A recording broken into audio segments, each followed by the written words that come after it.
Hepatitis दिल से जुड़ी स्वास्थ्य संबंधित समस्या है। इसमें दिल की कोशिकाओं के सूज जाने के कारण नुकसान पहुंचता है। विशेषज्ञों के मुताबिक हेपेटाइटिस की बीमारी भी वायरस के कारण होती है। 5 वायरसों को बीमारी का जिम्मेदार बताया। हेपेटाइटिस को A, B, C, D और E श्रेणी में रखा गया है। हेपेटाइटिस B और C का संक्रमण शरीर में कई साल तक खामोश रहता है। इससे क्रॉनिक हेपेटाइटिस होने का खतरा रहता है, जिसके बाद मरीज को लिवर फेलियर और कभी-कभी लीवर कैंसर की समस्या का सामना करना पड़ सकता है। भारत के 3 से 5% लोग हेपेटाइटिस B के संक्रमण से जूझ रहे हैं। आसान शब्दों में इसे लिवर में हेपेटाइटिस वायरस का इन्फेक्शन कह सकते हैं। हेपेटाइटिस A, इसका वायरस पानी और खाने के जरिए शरीर में आता है।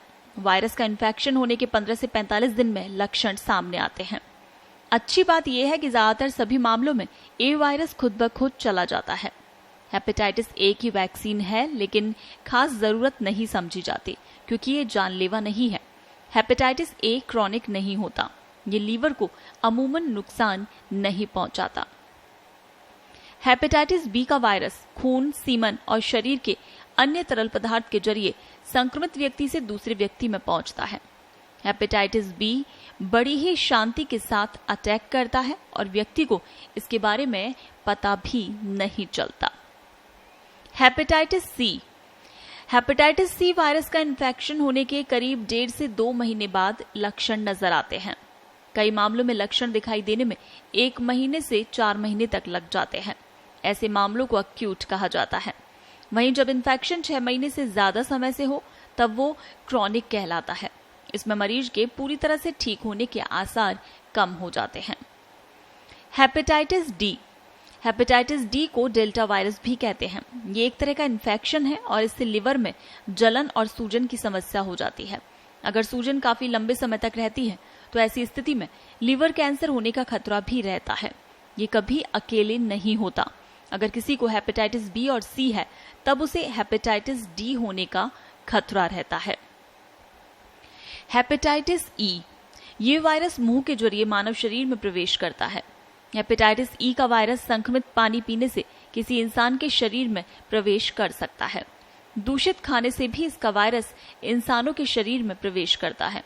ये भी लीवर को इफेक्ट करता है। हालांकि ये लंबे समय तक नहीं रहता और कुछ ही महीनों में ठीक हो जाता है। चलिए अब बताते हैं हेपेटाइटिस के लक्षण।